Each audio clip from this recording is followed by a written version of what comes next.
definition of technical debt is a funny one. And the loose way it's used is something that's bothered me for quite a while. So let's talk about it. Hi, welcome to another episode of Tilting with Tuples. My name is Davidson, and let's get going. So I was reading something the other day about how much technical debt costs. And I feel like people are starting to use it in a way that is not exactly what I expected to hear. So I looked around and I found this definition on Wikipedia, not, necessarily the number one place to get exact, perfect definitions of things, but good enough. And then this jibed with every place else I looked. It says in software development and other information technology fields, technical debt, also known as design debt or code debt, refers to the implied cost of additional work in the future resulting from choosing an expedient solution over a more robust one. Okay, that's the very definition is I knew better and I did something not the right way. I knew that normalizing my database was going to give me a better database, was going to give me more data quality. That's right. Use that every single, there's never an episode I don't use data quality. I should give away prizes when people notice. But the very definition of technical debt is I made a mistake on purpose. Now it's the code debt and design debt. Those are interesting. We're starting to talk about code smells, because, this doesn't feel quite right. Like we all know that software is complicated, and the more complicated it is, the harder it is to change.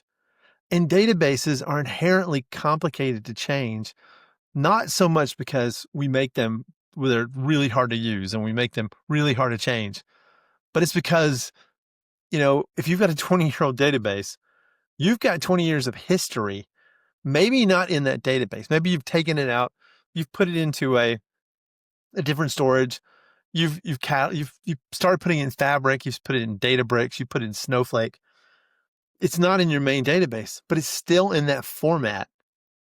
And your customers are going to the database using the database you had. So changing that, terribly, terribly complicated, terribly expensive.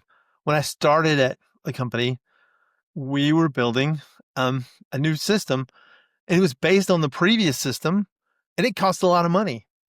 And you're not going to keep changing that every time because money is, well, let's be fair. Money is money. If your company is not about software or demonstrating software or consulting about software, it is not the most important thing in your company. That data is important because it helps drive business. It helps you, like we talked about in the last two episodes. Why do we build databases? To store data. What do we store data for? To analyze it and see what happened. Make sure things happen and then see what happened. So technical debt, and really any debt, I think legacy debt is one thing, right? There's the case where I have a server over here on my desk. I have two servers on my desk, not including the laptop I'm using for this. But one of them is an i5. It's probably about 10 years old now. And it basically all it does is run Plex. I fired up. I've got a few videos on there.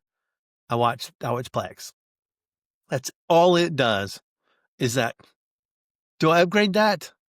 Is it technical debt because I've not upgraded it to a better server? No, it's not. It is not a technical debt. I built it as good as I could at the time using the practices I had, and it works. Everything's great about it. So why would I change that?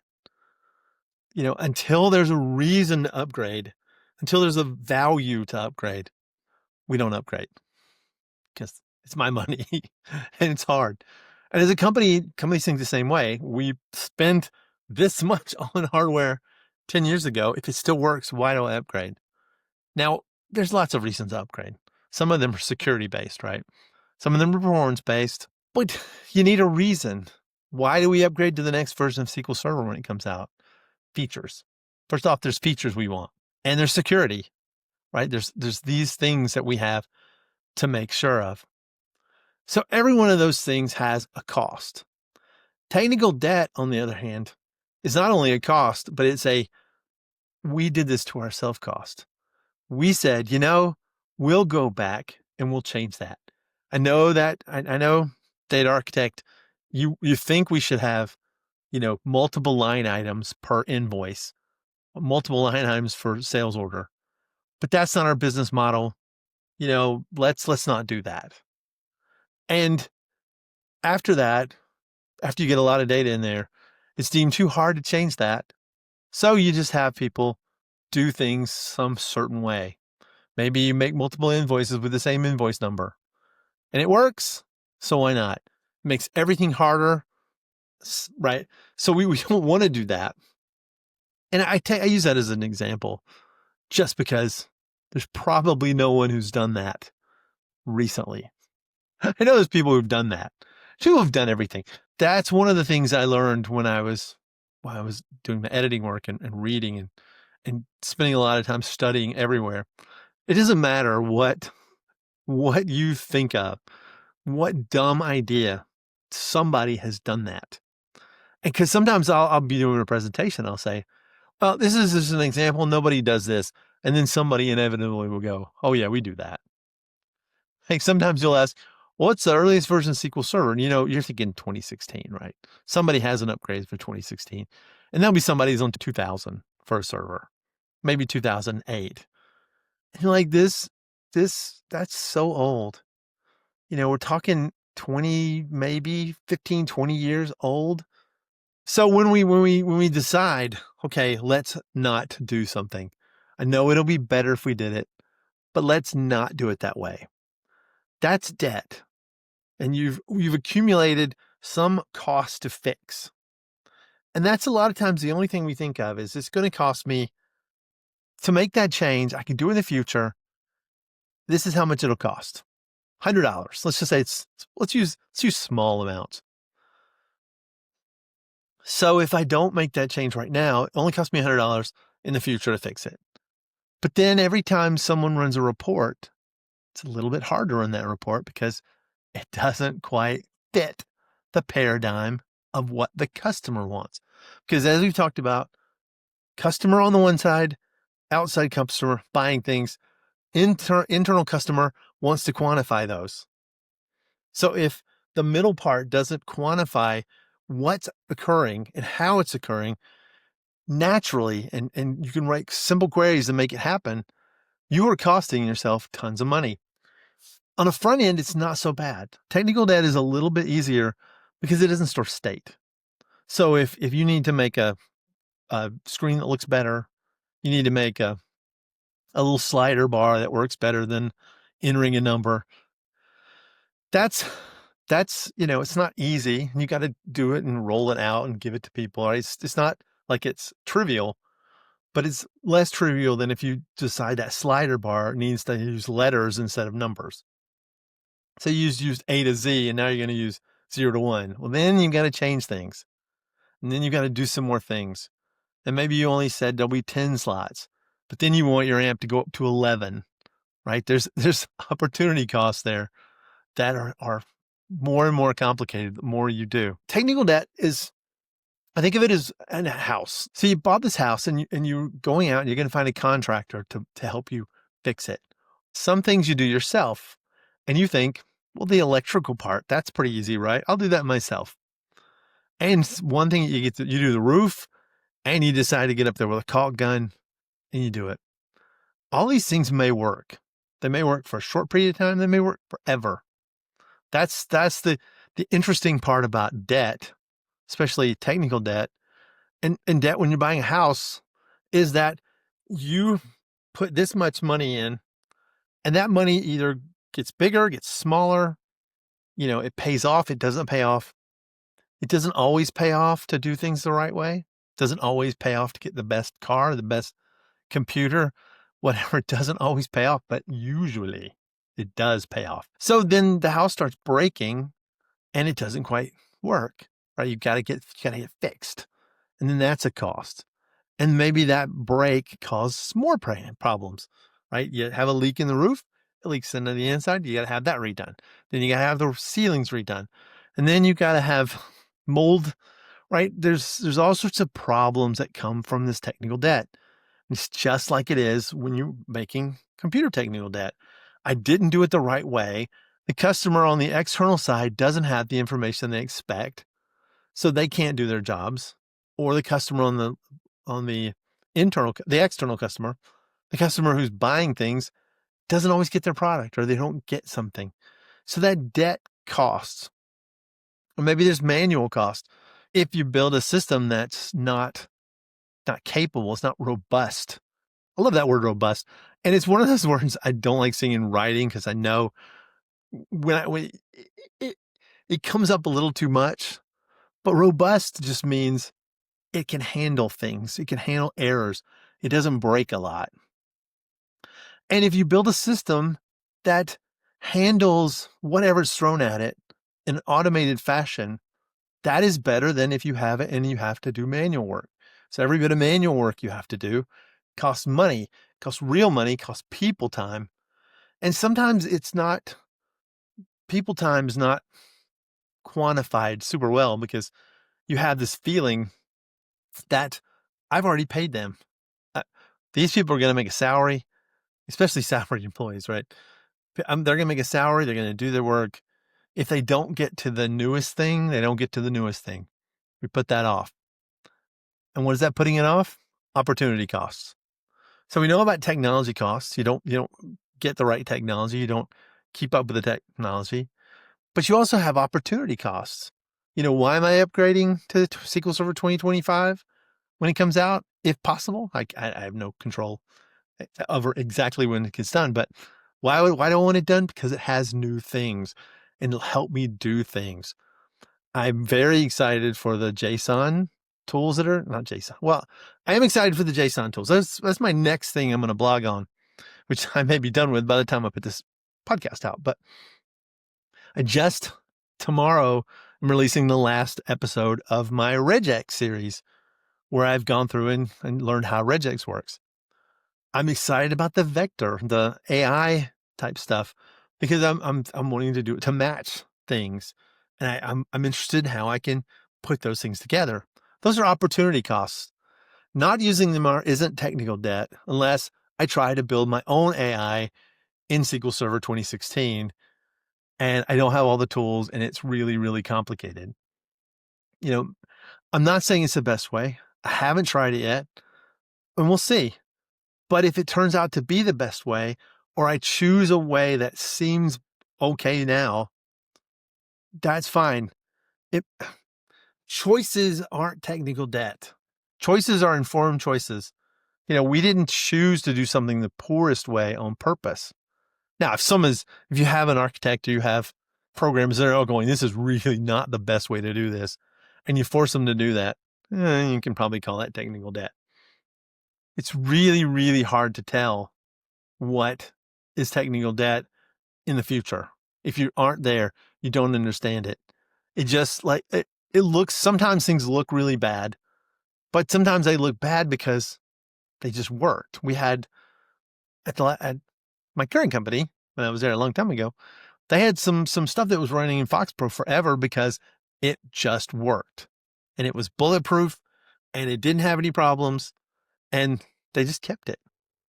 So anytime you're doing all these, you're making choices, you always have this decision. You can get good quality, short turnaround, and cheap software, but you can only get two of those at a time. Good quality, cheap software, maybe. Good quality, short turnaround, sure. Short turnaround, cheap software, very easy. It doesn't have to actually enter data. We said we were entering data, but it looks like it did. That's all really matters, right? But no, we can't. We can cheap out on a lot of things. We can work really hard for long time and make super high quality software and never put out anything. But as long as we're trying our best and we have good ideas and we're following best practices, it's not technical debt. It's just life. Now, there is, by the way, an old saying that I really, really dislike, no matter how true it is. And that is, better is the enemy of good enough. Now, You can also turn that around and say, good enough is the enemy of better. Right? It's a perfectly valid argument. But not knowing what good enough is the root of technical debt, because you don't know what's good enough. Most times people say, this will work good enough.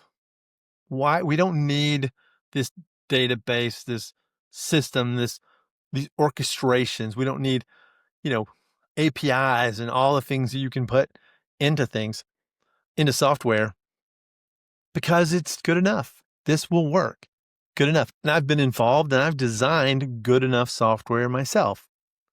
And sometimes it's just you didn't finish. Like you may have built something that had the foundations of goodness, but didn't get there because you weren't given the time. And time, money, we get to that, right? It's all about how much money can we make for how much money we spend. If you're spending more money on software than you are making profits, that's not good. All right, a couple things as I finish up. I want to talk about the things that I don't consider technical debt. I want to talk just a few minutes about what's not technical debt. And all of these, I've written them down on my little notes here. They all say, unless it's because of your technical debt. So I'm not going to keep saying that every time, but if you choose to do something poorly and it costs you more in these areas, that's technical debt. Just needing these areas is not technical debt. Operational costs. Like there's some cost to operating the software, to running it, to doing the backups, to managing the software, the infrastructure, getting things done.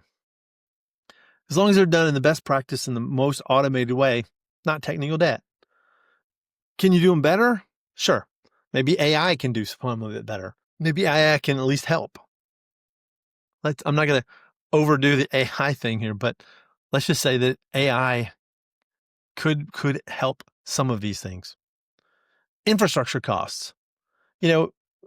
Getting better infrastructure because it exists now and it didn't exist then, not technical debt. If it existed then and you cheaped out on it for a cheap reason, right? We don't need that. You can make it do. You can make do. Maybe that's technical debt. But keeping up with unlike my server over here, keeping up with that, the current trends in infrastructure, not technical debt. Opportunity costs. We want to buy more things because we can get more out of it, because our legacy stuff is getting old and doesn't quite perform. That's not technical debt. That legacy pattern you followed, that legacy software you used, might have been the best you could get, might have been the best in the world. It's eventually going to get old. It's not technical debt because you haven't upgraded it, if it still works. When it starts to fail you, then you're starting to get into the part where you're paying the debt. You're like, here, let's just hold on to that a little bit too long. Then you're accumulating technical debt. But there's a point where it's not. Business rule complexity. Okay, sometimes this seems like it's technical debt, but if the business rules match what the customer wants, that's just company wants complicated things, and you have to deliver complicated things. If the company goes, well, this really doesn't need to be done like this anymore, let's simplify. That's not technical. That's not bad. That's improving your processes, but your software is not to blame. If your software is just complicated, it's just spaghetti code and it doesn't work, and you did that to cheap out, right? Maybe, or you were rushed. And a lot of times I should be careful, I guess, here at the end of the show, just to say the least. Sometimes we do the best we can with the time we have, and you do the best you can have with what the company needs. And that's just the way it is. Skills gaps. Maybe you built software that did something that nobody there was good at. Is that technical debt? I don't know. I don't like to call it that way. Not everybody's going to have the best programmers, in Microsoft MVPs, Oracle aces, people that Postgres committers, totally different thing. But if you know what a committer is, they commit code to the Postgres engine. Not everybody's going to have that level of people. So you're doing the best with what you have. And it becomes technical debt if you don't give people time to learn what they're doing and getting better at it. But that's really hard. I'm starting this fabric process of learning, and it's going to be a hard one for me because I don't have any background yet in that. I know the basics of how data warehousing should work. I know the medallion architecture concepts, but I've never done it, and I don't know the plumbing and all that. That's going to take some time. If we just slap it together and use the worst things possible without any thought, then you're borderline technical debt. But if you didn't know what was right and you chose something based on the best possible information, calling that technical debt is a big negative. Security costs, definitely not technical debt. If you built a system that doesn't have security, that is okay. Let's give that to technical debt. But it's also just dangerous. All right, so in conclusion, technical debt is a negative, totally a negative. You knew what you weren't doing right. You knew what the outcome would be. And you said, let's get it done. And there's many reasons for that. A lot of them are honorable. Some of them are dishonorable. Some of them are just in the middle. We did our best. And we knew we couldn't do any better than this. And we couldn't afford any better than this. It is what it is. You can only do so much, right? The world isn't like super forgiving for everything you do. And you get stuck with this hardware and software and infrastructure for years and years because it's just expensive. And that's completely understandable what you're going to go through in that respect. So that's about it. I'm going to just go ahead and say avoid technical debt at all costs.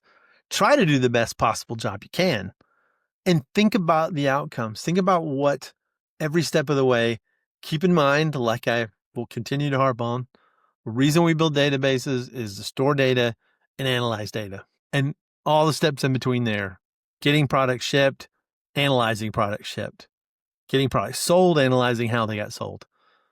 All that, the more you do that right, the less technical debt you'll have, or the less technical debt will matter.